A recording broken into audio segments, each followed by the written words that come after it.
Segera download yang Quran disebut oleh Tadabbur, Al-Quran, dia meraih tafsir kebaikan. dalam genggaman Dan contoh, Anda. bulan Ramadan adalah bulan Al-Quran.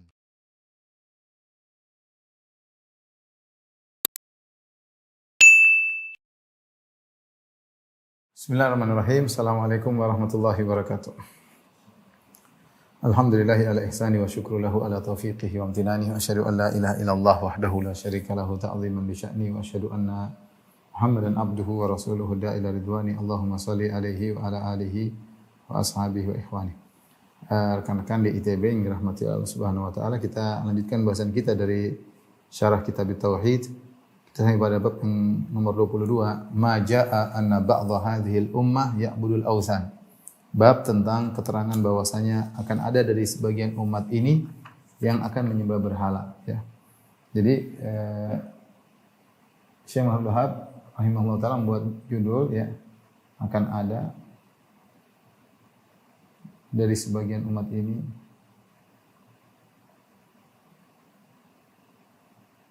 yang akan menyembah berhala, akan dari sebagian umat ini yang menyembah berhala.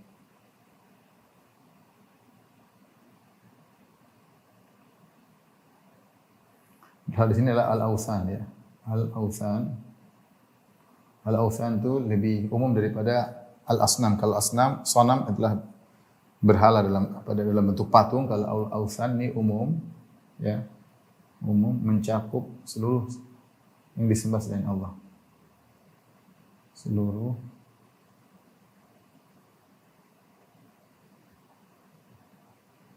yang disembah selain Allah. Para syurrahu kitab tauhid, para pensyarah kitab tauhid menjelaskan kenapa Syekh Muhammad Wahab membuat bab ini. Apa tujuan bab ininya? Tujuan bab ini adalah untuk membantah persangkaan sebagian orang yang mengatakan tidak akan ada lagi kesyirikan, ya. Untuk membantah orang-orang yang menyatakan tidak akan ada lagi kesyirikan. Tidak akan ada lagi kesyirikan. Sehingga mereka mencela, ya, dakwah Syekh Muhammad Wahab rahimahullah, dakwah ahlu tauhid, seakan-akan kali ini berdakwah tentang tauhid syirik, syirik sudah tidak akan ada lagi. Ya. Mereka berdalil dengan hadis Nabi sallallahu alaihi wasallam, inna syaitan qad aysa an ya'buduhul musallun fi jaziratil Arab. Sungguhnya syaitan telah putus asa untuk disembah oleh orang-orang yang salat di jazirah Arab. Sehingga mereka mengatakan tidak ada lagi kesyirikan di jazirah Arab, ya. Kita ada 3 model manusia. 3 model manusia. Masalah pengkafiran.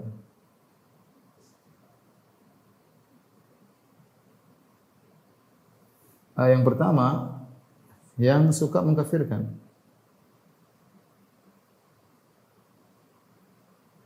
Hanya karena dosa besar. Padahal bukan kekufuran. Ini adalah kelompok apa? Khawarij.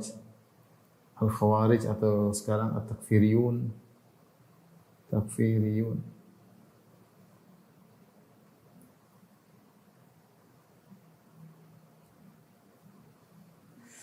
Ini suka apa namanya? Mengkafirkan, takfiri. Kemudian sebaliknya, kelompok yang mengatakan tidak ada lagi orang Islam yang akan musyrik.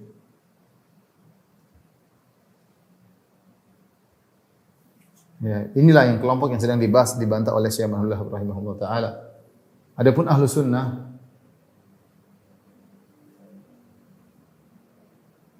atau salafiyun atau ahlu sunnah, mereka menyatakan bahwasanya tidak mudah mengkafirkan,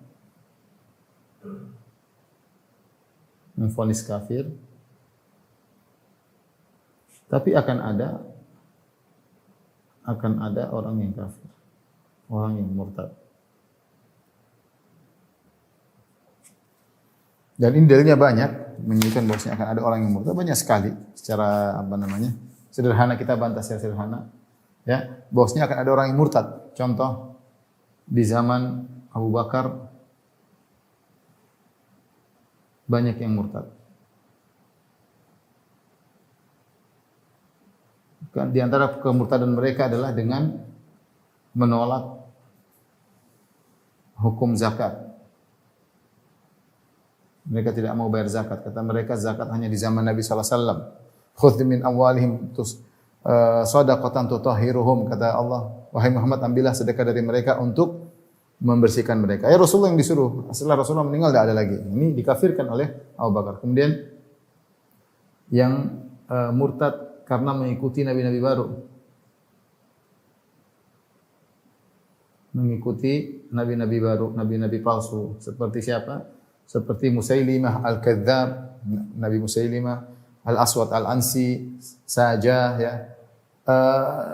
Nabi Tulaihah ibn Khuwailid, beberapa nabi yang sudah muncul sejak zaman Nabi sallallahu alaihi wasallam. Ketika Nabi meninggal, mereka semakin gencar dan orang-orang ada yang ikut, berarti ada yang murtad dong. Ada yang murtad berarti, ya. Ya. Bahkan di zaman Nabi ada yang murtad. Ya. Bahkan di zaman Nabi ada yang murtad.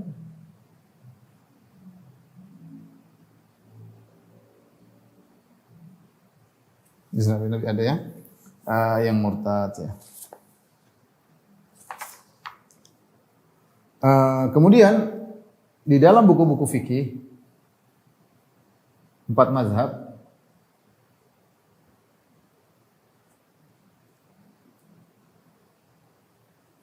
ada pembahasan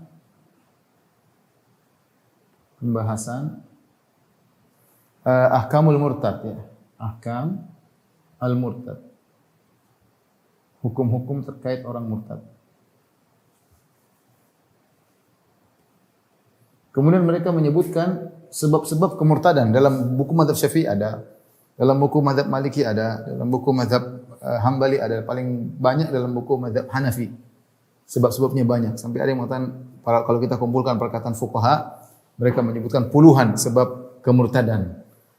Ketika mereka membahas ahkamul murtad, menunjukkan akan ada orang Islam yang murtad, makanya dibahas permasalahan tersebut, ya.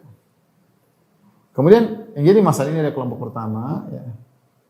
Kelompok kedua, kelompok ketiga. Jadi ahlu sunnah mengatakan kita tidak memvonis orang kafir secara gampang, tapi akan ada yang murtad. Kalau mereka memang sudah terjerumus dalam kekufuran, ya setelah ditegakkan hujah, izalatus syubhah, dihilangkan syubhatnya, iqamatul hujah, ditegakkan hujah, dia masih ngeyel, berarti dia kafir. Bukan, kita tidak seperti khawarij atau takfiriyun, ya, yang mengkafir-kafirkan dengan mudahnya, ya. Dan kita juga tidak seperti orang-orang yang menyatakan tidak ada orang Islam yang syirik. Ini banyak di antara mereka yang kuburiyun, ya.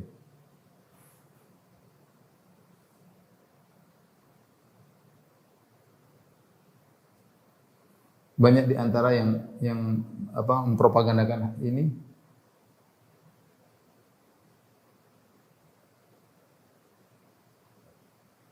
adalah kuburiyun.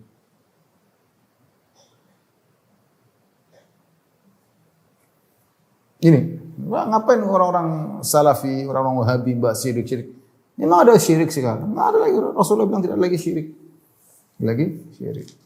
Ini pernyataan mereka. Tapi yang menakjubkan di antara mereka, ini tukang-tukang pergi ke kuburan ini, yang kadang-kadang minta ke kuburan, kadang minta penghuni kubur. Justru sebagian mereka mengkafirkan Wahabi.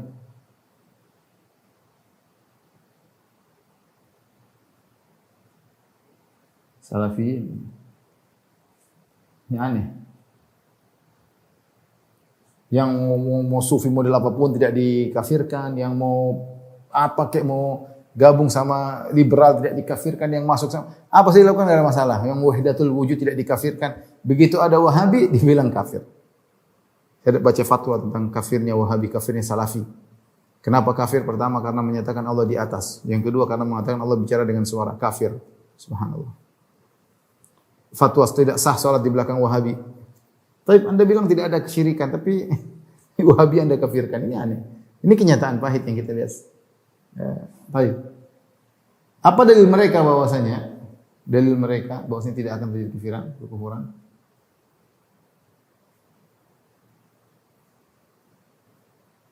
Rasulullah SAW bersabda,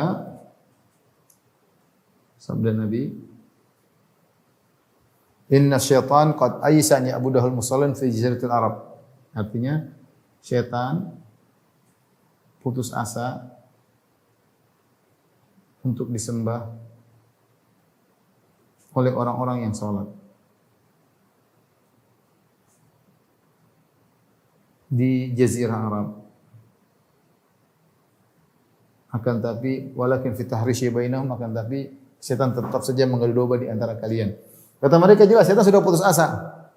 Setan putus asa berarti tidak akan terjadi kesyirikan. Ya, bantahannya mudah. Bantahannya kita makan pertama ini kan Nabi mengkhabarkan tentang hati setan.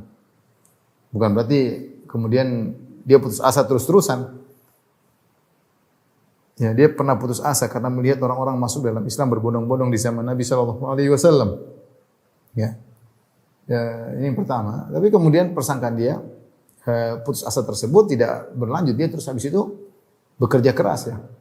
Buktinya setan menggoda sampai hari kiamat. Dia itu tidak. Kalau dia putus asa zaman Nabi sudah putus asa tidak menggoda lagi. Kalau dia tidak menggoda lagi kita sudah selesai. Aman. Buktinya dia semakin jengkel. Dia hanya sekejap dia putus asa. Setelah itu dia menggoda lagi sampai hari kiamat dia menggoda. Ya. Sampai hari kiamat dia menggoda. Kemudian di sini dikatakan untuk disembah oleh orang-orang yang salat. Orang yang salat sini maksudnya apa? Maksudnya para sahabat ketika itu. Bukan semua orang yang salat. Kita di dunia ini ada orang yang salat murtad, ada kenyataan. Ya. Seperti itu ya.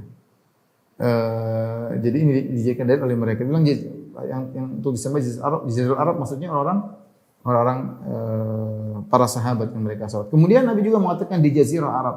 Taruhlah hadis ini tidak ada kesyirikan Jazirah Arab, tapi akan dibantah, tetap ada. Ya kalau begitu di luar Jazirah Arab seperti Indonesia jelas tidak masuk dalam hadis ini, tidak masuk dalam hadis ini.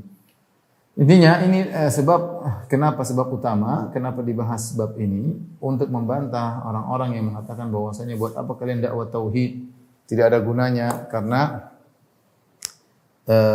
kesyirikan sudah tidak akan ada muncul kembali. Tapi kita akan bahas, kita akan bahas dalil-dalil yang dibawakan oleh Syekh Muhammad Abdul Wahhab rahimahullahu taala bahwasanya akan ada orang-orang yang melakukan kesyirikan. Ya, bahkan di Jazirah Arab.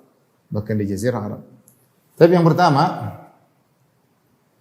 saya bawakan tidak urut, saya bawakan hadis yang pertama sebagai pacuan kita atau acuan kita sebagai acuan kita dalam pembahasan berikutnya.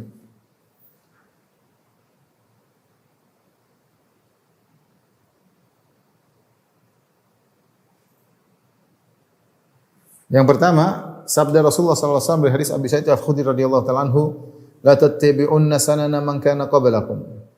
Hadzwal qudzati bil qudzah, hatta law dakhalu juhra dabbin la dakhaltumuh." Kata Nabi sallallahu alaihi wasallam, "La tattabi'unna." Itu demi Allah kalian benar-benar akan mengikuti. Dalam taukid ada nun taukid. La tattabi'unna, kalian sungguh-sungguh benar-benar ya akan mengikuti langkah-langkah atau sunnah-sunnah tradisi-tradisi orang-orang sebelum kalian. Hadzwal qudzati bil qudzah, sebagaimana sejajarnya qudzah dengan qudzah. Ya, qudzah dengan qudzah itu sebenarnya mengatakan qudzah itu seperti ini apa namanya anak panah. Di sini dikasih bulu, ya. Bulu sebelah kiri, bulu sebelah kanan. Disebut qudzah. Al-qudzah. Jadi kata Nabi SAW, kalian akan mengikuti umat-umat terdahulu sebagaimana samanya atau sejajarnya buluh anak panah sebelah kiri dengan buluh anak panah sebelah kanan.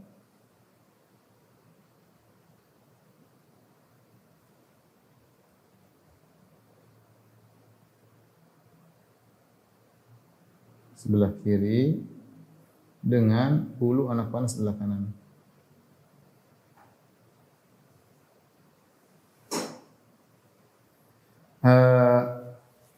Kita tahu ketika orang ingin membuat anak panah, dia akan menyamakan bulu kanan bulu kiri, tidak akan beda. Kalau beda nanti anak panahnya tadi akan terbang tanpa keseimbangan, sehingga sulit untuk diarahkan. Makanya bulu kanan bulu kiri dibuat sama.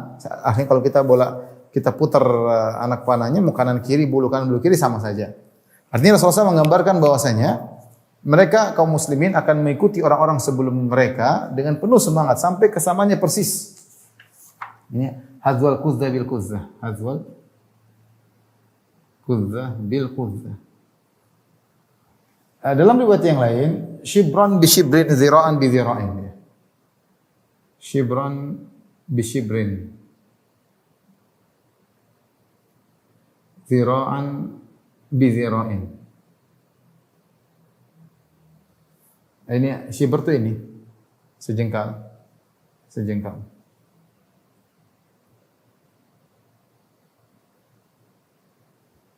Kalau zira' sehasta. Maksudnya sama, ini salah penerjemahan. Diterjemahkan sejengkal demi sejengkal. Demi sejengkal. Sehasta demi sehasta. Ini salah terjemahan ya. Maksudnya kalau disebut dengan sejengkal, shibron itu plak, maksudnya plak, zira'an zira'in plak. Jadi maksudnya adalah sama persis. Yang benar plak apa artinya bahasa Indonesia? Sama persis. Jadi shibron sama persis, tidak ada bedanya. Zira' sama persis, tidak ada bedanya. Sama seperti ini tafsirannya. Sama dengan yang ini, tidak ada bedanya. Jadi Rasulullah SAW menyebutkan tentang ujung dari pengikutan kaum muslimin terhadap orang-orang terdahulu. Sama persis. Sampai Rasulullah SAW mengatakan, hatta lau dakhalu juhra dhabbin, kalau mereka masuk, orang tersebut masuk dalam lubang dhab, la dakhaltumu, kalian akan semangat masuk mengikuti orang tersebut. Mereka masuk akan diikuti. Para sahabat berkata, al-yahud wan nasara, maksud Anda ya Rasulullah yang orang-orang akan diikuti oleh kaum muslimin adalah Yahudi Nasara. Kata Nabi sallallahu alaihi wasallam, faman idzan, siapa lagi kalau bukan mereka? Dalam riwayat yang lain, al-Furs war Rum, ya. Apakah Persia Romawi? Kata Nabi sallallahu alaihi wasallam, faman, siapa lagi kalau bukan mereka? Wa manin nasi illa ulaik. Wa manin nasu illa ulaik. Siapa lagi kalau bukan mereka? Jadi disebutkan kita akan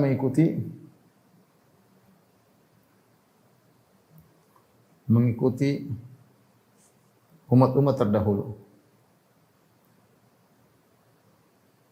Semangat ya. Umat terdahulu di situ ada dua, Yahudi dan Nasara. Yang kedua adalah Persia dan Romawi.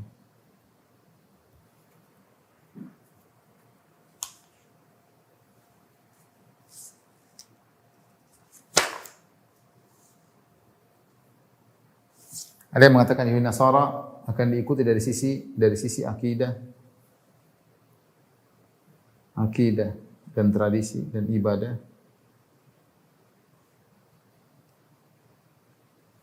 Adapun Persia Romawi dari sisi hukum dan politik diikuti. Hukum dan politik.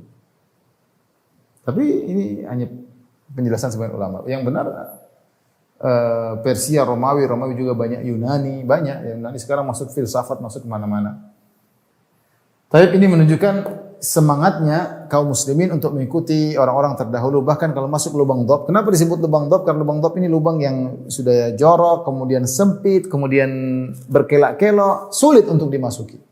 Lubang cuma satu, tidak lubang masuk, lubang keluar. Jadi lubang masuk itulah lubang keluar juga. Jadi masuk keluar lagi sulit. Artinya kalau ada orang yang nekat masuk lubang yang sesulit itu akan diikuti oleh kaum muslimin.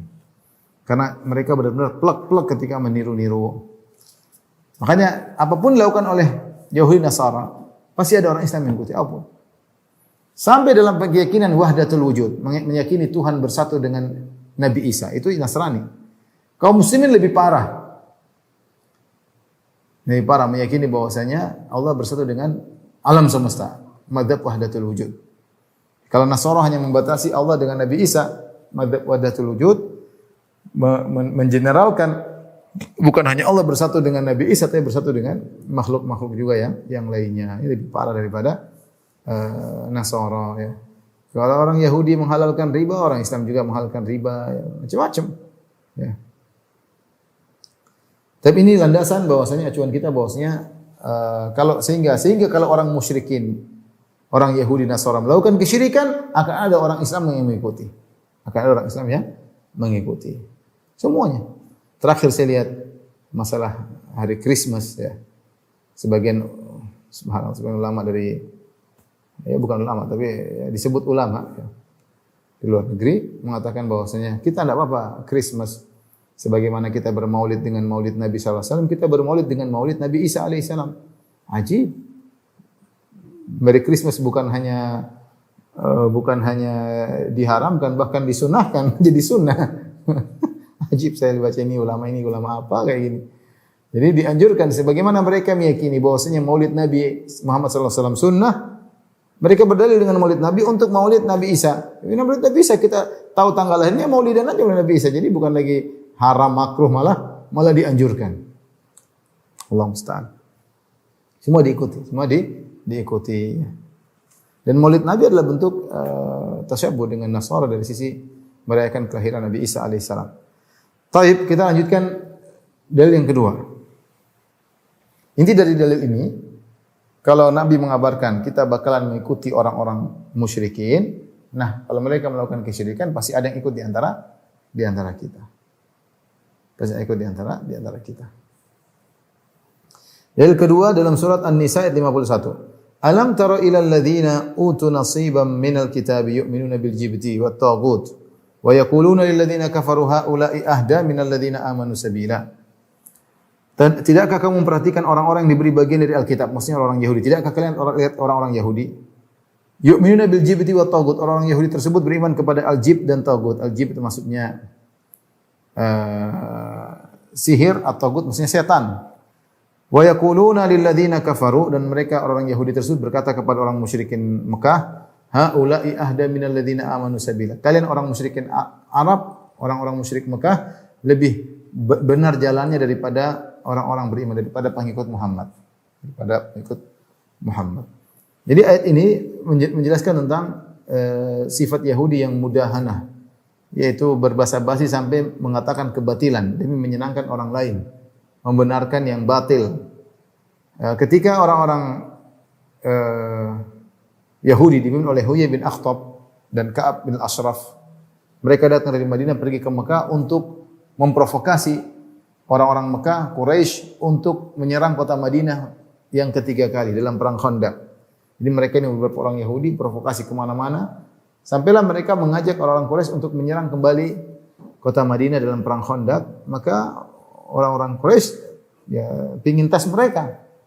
Orang-orang kafir Quraisy berkata, mana yang lebih baik, kami ataukah Muhammad?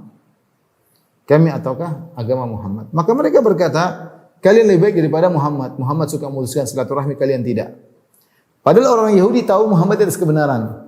Tapi demi untuk melegalkan apa yang mereka hendak tujui, maka mereka menghalalkan, menyatakan kaum musyrikin lebih buruk, lebih baik daripada kaum muslimin. Padahal mereka tahu penyembahan berhala adalah buruk. Ini adalah kaidah orang Yahudi, al-ghayah tubarrirul wasilah. Tujuan menghalalkan segala cara. Akhirnya Allah tegur, kata Allah, alam tara ilal ladzina utu nasiban minal kitab. Tidakkah kalian lihat orang yang diberi bagian dari Alkitab, maksudnya orang Yahudi? Yu'minuna bil jibti wat taghut. Di antara ciri-ciri mereka beriman kepada jibt, kepada sihir, wa taghut beriman kepada setan atau kepada dukun. Wa yaquluna lil ladzina kafaru, dan mereka berkata kepada orang kafir Quraisy, haula'i ahda minal ladzina amanu sabila. Kalian ini lebih baik daripada Muhammad. Muhammad memutuskan silaturahmi, kalian tidak. Padahal mereka tahu bahwasanya Muhammad lebih baik. Bahkan mereka menunggu-nunggu kedatangan Nabi Muhammad SAW. Hanya saja Nabi Muhammad SAW bukan dari ras mereka, akhirnya mereka tidak beriman. Tapi apa sisi pendalilan ayat ini? Sisi pendalilannya mudah. Allah Subhanahu wa taala menyebutkan sifat orang-orang Yahudi, ya, yu'minuna bil jibti wat taghut. Mereka beriman kepada sihir dan syaitan. Taghut juga dukun. Nah, kalau Allah menyatakan bahwasanya ada ahlul kitab, Yahudi atau Nasrani yang beriman kepada sihir, maka akan ada umat Islam yang mengikuti. Karena sudah kasih kita mukaddimah, Rasulullah mengabarkan mereka akan mengikuti orang-orang musyrikin sama persis seperti tangan kanan tangan kiri, hasta kanan dengan hasta kiri, sampai kalau mereka masuk lubang tup akan ada yang ikuti. Artinya semangat untuk mengikuti orang terdahulu sangat besar pada kaum ini. Ya, pada kaum ini. Makanya ada sebagian saya baca makalah yang mengatakan seluruh penyimpangan kaum Nasrani dan Yahudi akan ada umat Islam yang mengikuti. Dan ada penyimpangan umat Islam yang tidak diikuti oleh Yahudi Nasara. Tapi asal muasal penyimpangan yang ada pada Yahudi Nasrani diikuti oleh orang-orang Islam. Banyak kalau kita mau sebutkan contoh-contohnya. Ya. Agama Islam yang terkontaminasi dengan Nasara. Nah, ketika Allah menyebutkan bahwasanya yu'minuna bil jibti wat taghut, mereka beriman kepada sihir dan taghut. Taghut bisa artikan syaitan, taghut bisa artikan dukun. Maka akan ada orang Islam yang mengikutinya dan sudah mengikutinya. Ya. Berapa banyak umat Islam percaya sama sihir? Betapa banyak umat Islam yang datang kepada dukun? Betapa banyak umat Islam mengikuti syaitan? Ini semuanya adalah tradisi Yahudi yang diikuti oleh kaum muslimin. Baik, dalil yang ketiga. Qul hal unabbi'ukum bi syarrin min dzalika mathubatan 'inda Allah. Ingat, pembahasan kita adalah membuktikan bahwasanya akan ada orang-orang melakukan kesyirikan. Sehingga kita dakwah tauhid harus gencar. Jangan kita termakan propaganda yang mengatakan tidak lagi orang musyrik, enggak ada. Enggak ada, sudah, enggak usah ngapain dakwah tauhid, intinya memecah belah umat, enggak perlu, enggak ada lagi kesyirikan. Di antara dalil membantah akan hal ini, firman Allah Subhanahu wa taala surat Al-Maidah ayat 60. Qul hal unabbi'ukum bi syarrin min dzalika mathubatan 'inda Allah. Maka aku kabarkan kepada kalian tentang orang-orang yang lebih buruk pembalasannya dari orang-orang fasik di hadapan Allah. Man la'anahu Allah. Siapa orang yang paling buruk ini adalah orang yang dilaknat oleh Allah. Wa ghadiba alaihi, dan dimurkai oleh Allah. Wa ja'ala minhumul qiradatal khanazir, dan mereka dijadikan sebagian mereka oleh Allah jadi monyet-monyet dan babi-babi. Wa abadat taghut, dan ciri-ciri mereka menyembah taghut. Ulaika syarrum makana wa adallu an sawa'is sabil. Mereka adalah umat yang terburuk kedudukannya dan paling sesat dari jalan yang lurus. Ini adalah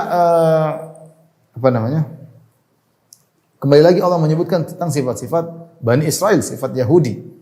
Yahudi itu sifat-sifatnya adalah wa abadat taghut, mereka beribadah kepada taghut. Nah, kalau Allah sudah sebutkan sifat Yahudi, beribadah kepada taghut, akan ada dari umat Islam yang seperti itu, percaya kepada dukun, tukang sihir dan yang lainnya. Dan yang lainnya. Orang-orang Yahudi, ya, mereka sombong ketika ketemu Nabi SAW, kata mereka, kami adalah sya'bullahil mukhtar, kami adalah golongan yang terpilih oleh Allah Subhanahu wa taala. Ya. Dan mereka memuji-muji ras mereka, terutama dalam kitab Talmud. Mereka menganggap bahwasanya manusia yang diciptakan selain mereka kedudukannya seperti hewan. Cuma mereka diciptakan mirip manusia bentuknya agar bisa melayani orang-orang Yahudi. Mereka meyakini ya seperti itu. Jadi mereka menganggap mereka adalah yang terbaik.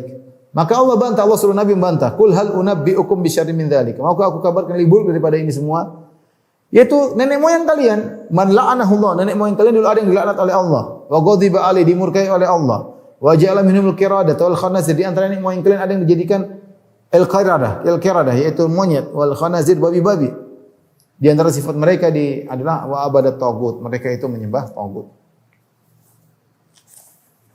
Jadi kita tahu kisah bagaimana kaum Yahudi berubah menjadi monyet, ya. Yang Allah sebutkan dalam beberapa ayat, di antaranya dalam surat Al-Baqarah, wa laqad alimtumul ladzina atadaw minkum fis sabti faqulna lahum kunu qiradatan khasi'in. Sungguh kalian telah mengetahui kesalahan nenek moyang kalian yang dilakukan pada hari Sabtu, dan kami katakan kepada mereka kunu qiradatan khasi'in, jadilah kalian kera-kera yang hina. Allah sebut dalam surat Al-A'raf 163, kata Allah, was'aluhum 'anil qaryati allati kanat hadiratal bahri idh ya'duna fis sabti idh ta'tihim hitanuhum yawma sabtihim syurra'a wa yawma la yasbituna la ta'tim kadzalika nabluhum bima kanu yafsukun. Kata Allah, tanyakanlah kepada orang Yahudi yang membanggakan nenek moyang mereka tentang sebagian cerita nenek moyang mereka di sebuah negeri di pinggiran pantai. Ya. Tatkala mereka melakukan pelanggaran pada hari Sabtu. Ya. Kenapa Allah melarang mereka untuk bekerja pada hari Sabtu? Sementara pada hari Sabtu, ista'tihi tan yaum sabtim syurra'a. Ketika hari Sabtu, ikan-ikan datang sangat banyak, bahkan terapung-apung di permukaan air. Ikannya seperti nantang, ingin ditangkap. Itu hari Sabtu. Tapi mereka dilarang untuk menangkap. Wa yauma la yasbituna la ta'tim. Adapun selain hari Sabtu, ikan-ikan enggak ada yang datang. Kadzalika nabluhum bima kanu yafsukun. Kami uji mereka atas kefasikan mereka sebelumnya. Allah uji mereka, dilarang ngambil ikan hari Sabtu, tapi hari Sabtu ikan banyak. Hari Minggu, Senin, Selasa, Rabu, Kamis, Jumat ikan sedikit atau hampir tidak ada. Nah, bagaimana cara mereka mendapat ikan? Akhirnya mereka melakukan hilah, tipuan, trik. Ikan muncul hari Sabtu. Hari Jumat, sebagian mereka ada yang menggali lubang di pinggiran pantai. Nggak dibikin apa? Dibikin lubang aja, bikin lubang. Lama-lama hari Sabtu, kemudian air pasang, ikan-ikan sampai ombak sampai ke pinggir, sebagian ikan nyantol di lubang-lubang tersebut, tidak bisa keluar lagi. Nyantol di lubang-lubang, ada ombak datang, ikannya nyantol, kemudian tidak bisa. Kemudian satu orang mulai ambil makan. Dia ngambilnya hari Minggu, bukan hari Sabtu. Karena Sabtu dilarang bekerja, ngambilnya hari Minggu. Pasang perangkap hari Jumat, ngambilnya hari Ahad. Terus mulai satu, diikuti lagi 2 orang, diikuti lagi 3 orang, semua diam semua, keempat. Akhirnya sampai banyak orang, maka ada sebagian dari Bani Israel yang salihin yang menegur mereka. Ya. Kenapa kalian melakukan demikian? Ya. Intinya mereka ngeyel, akhirnya mereka dirubah menjadi monyet-monyet dan babi-babi. Babi-babi. Ini kata Allah, man la'anahu Allah ghadiba alaihi wa ja'ala minhumul qiratal khanazir wa abada taghut. Mereka kemudian dirubah menjadi monyet babi. Tapi monyet babi tersebut tidak ada keturunannya. Bisa baca kisahnya dalam tafsir Ibnu Katsir, ya, kisah yang panjang tentang hal ini. Intinya Allah rubah mereka jadi monyet karena mereka melakukan suatu keburukan yang sangat mirip dengan kebaikan. Mereka suka melakukan hilah, trik untuk penghalalan padahal hukumnya haram. Ya. Padahal hukumnya haram. Contohnya seperti trik ini. Bagaimana mengambil ikan, pasang perangkap hari Jumat, ngambilnya hari Ahad. Hari Sabtu enggak kerja. Tapi lihat tujuannya ketahuan oleh Allah Subhanahu wa taala. Sehingga karena mereka menampilkan suatu kebatilan yang sangat mirip dengan kebenaran, kebatilan tersebut hilah, trik yang sangat mirip dengan kebenaran padahal dia kebatilan, maka sebenarnya mengatakan Allah merubah mereka menjadi monyet karena monyet adalah makhluk yang sangat mirip dengan manusia tapi bukan manusia. Jazaan wifaqa, pembalasan yang setimpal. Mereka ingin menutupi menampilkan suatu kebatilan yang seperti kebenaran, maka Allah rubah mereka batil, monyet seperti manusia. Dan di antara sifat-sifat mereka ini yang dirubah jadi monyet dan babi-babi, wa abadat taghut, mereka beribadah kepada taghut, mereka beribadah kepada syaitan, mereka beribadah kepada jin, mereka beribadah kepada dukun atau percaya kepada dukun. Nah, kalau Allah kabarkan orang Yahudi akan ada yang sudah pernah ada yang beriman kepada taghut, maka orang Islam pun akan ada yang melakukan demikian. Dalil berikutnya, dalil yang keempat, Allah Subhanahu wa taala berfirman, qala alladziina ghalabu ala amrihim lanattakhidanna 'alaihim masjida. Orang-orang yang berkuasa, qala alladziina ghalabu, orang-orang yang berkuasa atas urusan mereka berkata, lanattakhidanna 'alaihim masjida, berkata kepada Ashabul Kahfi yang meninggal atau hilang dalam gua tersebut, lanattakhidanna 'alaihim masjida, kami akan bikin masjid di atas gua tersebut. Kisah Ashabul Kahfi ma'ruf, Ashabul Kahfi yang mereka tidur selama 309 tahun. Kemudian karena lari dari kejaran seorang raja. Mereka lari kemudian mereka tidur, sembunyi, tidur, ternyata mereka tidurnya bukan 1 tahun, 100 tahun, bahkan mereka tidur 309 tahun. Walhasil akhirnya mereka ketahuan, akhirnya mereka pun kembali setelah 300 tahun mereka sadar, mereka sudah melihat kondisi semua sudah berubah. Rumah-rumah sudah berubah, pasar-pasar sudah berubah, papua sudah berubah, orang-orang sudah berubah. Sampai akhirnya mereka pun ketahuan bahwasanya mereka orang-orang saleh. Akhirnya datanglah penguasa. Tatkala melihat gua mereka, penguasa berkata, lanattakhidanna 'alaihim masjida. Kami akan jadikan kuburan di atas jadikan masjid di atas kuburan mereka. Ya, jadikan masjid di atas mereka. Lanattakhidanna 'alaihim masjida. Ini Allah Subhanahu wa taala mengkisahkan tentang kebiasaan orang-orang terdahulu. Ada yang mengatakan Ashabul Kahfi ini di zaman murid-murid Nabi Isa, di zaman kaum Nasara. Ada yang mengatakan Ashabul Kahfi ini adalah di zaman kaum orang-orang Yahudi. Intinya adalah Ahlul Kitab.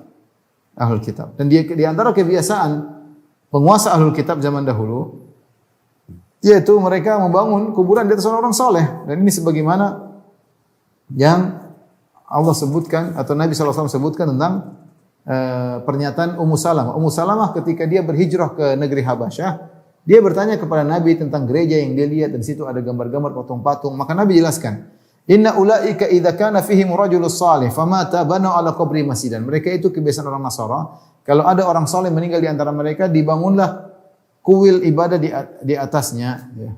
Wasawwaru fi tilka suwar, dan mereka yang telah membuat patung-patung tersebut, faulaika syirrul khalqi indallah, mereka adalah orang-orang yang paling buruk di sisi Allah yaumul qiyamah, pada hari kiamat.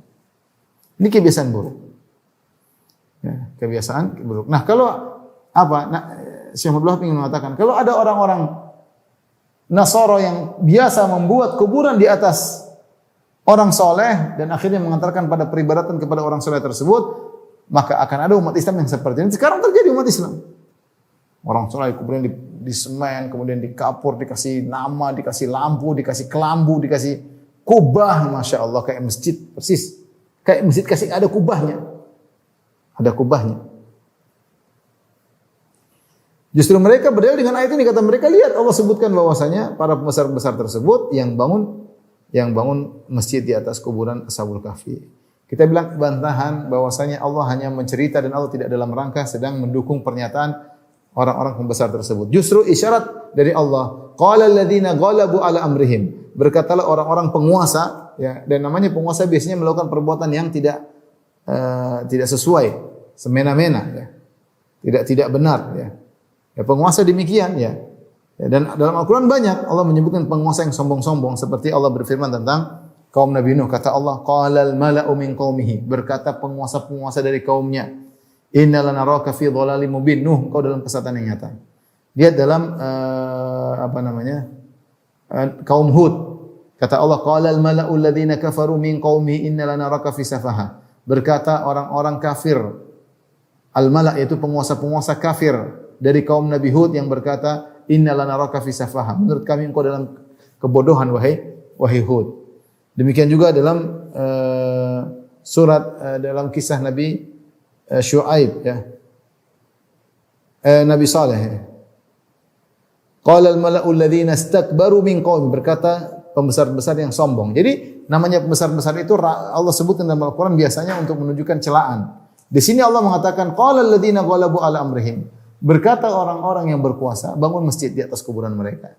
Ini Allah sedang memperingatkan, ini kebiasaan mereka. Bukan untuk diikuti, diikuti. Namun ahlul bidah mereka justru berdalil dengan ayat, kata mereka, boleh tuh bangun masjid di atas kuburan.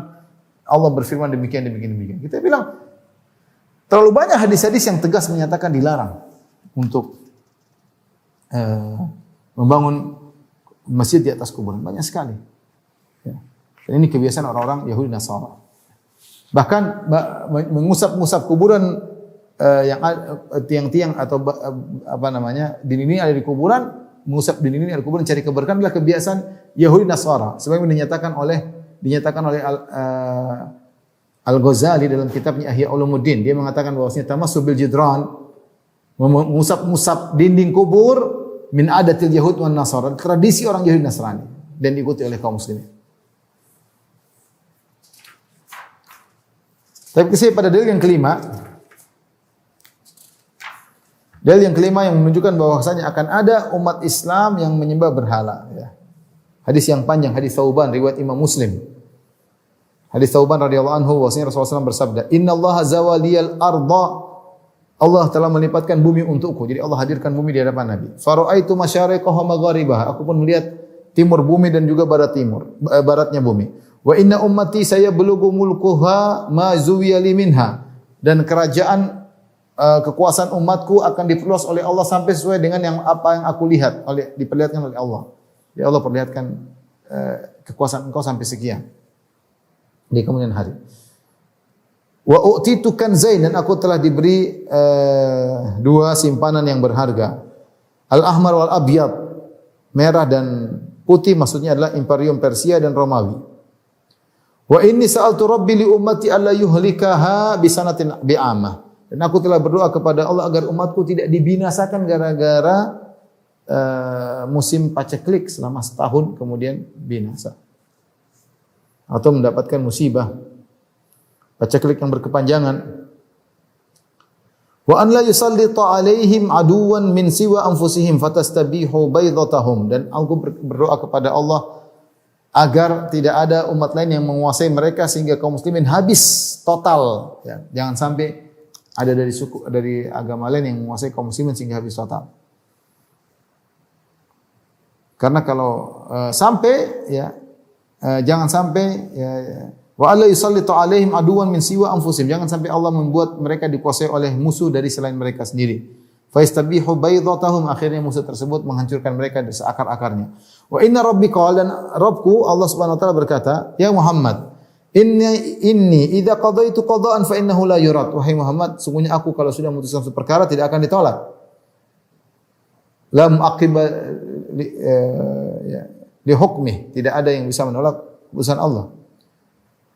Wa alla usallita alaihim aduwan min siwa anfusihim wa yastabiha baydatahum. Ya, Allah kabulkan. Ini utika li ummatika an la ahlikahum bi sanatin bi'amah. Wahai Rasulullah sallallahu alaihi wasallam, aku akan kabulkan permohonanmu yang pertama, yaitu aku tidak akan binasakan umatmu dengan musim paceklik yang berkepanjangan. Dan aku tidak akan membinasakan menjadikan mereka dikuasai oleh musuh selain dikuasai oleh mereka sendiri, sehingga hancurlah mereka. Wal ijtama alaihim man bi aqtariha hatta yakuna ba'dhum yahliku ba'dhan wa yasbi ba'dhum ba'dhan. Seandainya seluruh manusia bersatu padu untuk menyerang kaum muslimin, mereka tidak akan mampu kecuali di antara kalian sendiri bertikai. Kata Nabi sallallahu alaihi wasallam. Saling membunuh di antara kalian, ya. Saling menawan di antara kalian. Wa inni akhafu ala ummati alimatal mudhillin. Dalam riwayat Al-Barqani dalam sahihnya ada tambahan. Sungguhnya aku khawatirkan atas umatku adalah imam-imam yang menyesatkan. Imam-imam menyesatnya bisa dua, ada imam duniawi menyesatkan umatnya, menyesatkan rakyatnya. Ada imam yang maksud imam agamis. Maksudnya seperti aliran-aliran yang menyimpang ya. Menyesatkan umat, menyesatkan manusia. Lihat bagaimana ulama-ulama ya, yang merusak. Dan kerusakan yang diakibatkan berkaitan dengan agama lebih buruk daripada kerusakan terkait dengan masalah dunia. Orang kena syubhat, pikiran macam-macam, dirusak oleh para tokoh-tokoh ini, tokoh-tokoh penyesat. Wa idza waqa'a alaihimus sayfu lam yurfa ila yaumil qiyamah. Kalau sudah jatuh pertumpahan darah tidak akan diangkat selama-lamanya. Kata para ulama sejak zaman Utsman, ketika Utsman dibunuh, fitnah terus berlanjut sampai sekarang, ada Syiah dan Sunnah. Wala taqumus sa'a, perhatikan, tidak akan tegak hari kiamat hatta yalhaqa hayyun min ummati bil musyrikin. Tidak akan tegak hari kiamat sampai ada sekelompok dari dari umatku yang mengikuti orang musyrikin. Mengikuti agama mereka atau ikut pindah rumah dengan mereka. Wa hatta ta'budu fi amun min ummatil awthana, sampai ada sekelompok jamaat yang menyembah berhala. Menyembah berhala atau menyembah sesembahan selain Allah. Jadi Nabi mengabarkan akan ada orang musyrik. Kemudian Nabi mengatakan, wa innahu sayakunu fi ummati kadzabun thalathun. Sungguhnya akan dari umatku ada 30 pendusta. Kulluhum yasumu annahu nabi. Masing-masing mengaku mereka sebagai nabi. Wa ana khatamun nabiyyin, aku penutup para nabi. La nabiyya ba'di, dan tidak ada nabi setelahku. Wa la tazalu ta'ifatun min ummati 'alal haqqi mansura. Senantiasa sekelompok dari umatku yang berpegang teguh di atas kebenaran pasti akan ditolong. Wa la yadhurru man khadalahum. Dan mereka tidak akan tersiksa ketika ada orang meninggalkan mereka. Wa la man khalafahum. Demikian juga mereka ya tidak akan mendapat mudarat terhadap orang-orang yang menyelisih mereka. Hatta ya'tiya amrullahi tabaraka wa ta'ala, sampai Allah mendatangkan keputusannya. Di sini jelas bahwasanya Rasulullah SAW mengabarkan akan ada umat dari Jazirah Arab ini akan menyembah berhala, akan ada, dan akan ada yang mengikuti orang musyrikin. Ini menunjukkan bahwasanya akan ada kesyirikan meskipun di Jazirah Arab. Dan Nabi kabarkan akan ada 30 orang mengaku sebagai nabi. Nah, kalau setiap nabi ini punya pengikutnya, berarti ada yang murtad.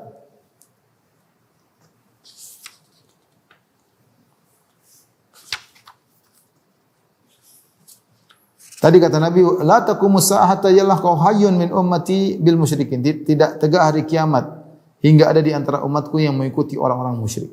Mengerikan. Kemudian kata Nabi, wa hatta ta'budu fi awin ummatil awsan, dan sebagian orang lain kelompok besar akan menyembah berhala. Ini ikhwan dan akhwat yang dirahmati Allah Subhanahu wa taala, sederhana tentang bab ini. Intinya Syekh Abdul Wahab ketika menulis bab ini, karena ada isu yang mengatakan bahwasanya tidak ada namanya kesyirikan. Ngapain kalian dakwah ini, dakwah tauhid? Itu tidak ada kesyirikan, percuma. Semua orang, setan sudah putus asa, sehingga saya membuat bab ini untuk mengkantar itu semua. Bahwasanya kesyirikan terus akan ada. Selama setan belum mati, iblis belum mati, dia akan menyuruh kepada kesyirikan. Karena itu dosa yang paling besar, dosa yang paling dibenci oleh Allah, dosa yang bisa mengekalkan seorang dalam neraka jahanam menemani iblis ya. Jadi tetap saja kita berdakwah tauhid sebagaimana Nabi SAW menutup celah-celah tauhid, kita juga berdakwah tentang apa?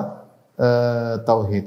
Tapi demikian saja kajian kita, ikhwan-ikhwan rekan-rekan di TB yang dirahmati Allah Subhanahu wa taala. Insyaallah kita lanjutkan pada kesempatan yang lain. Kurang lebih saya mohon maaf. Wabillahi taufiq wal hidayah. Assalamualaikum warahmatullahi wabarakatuh.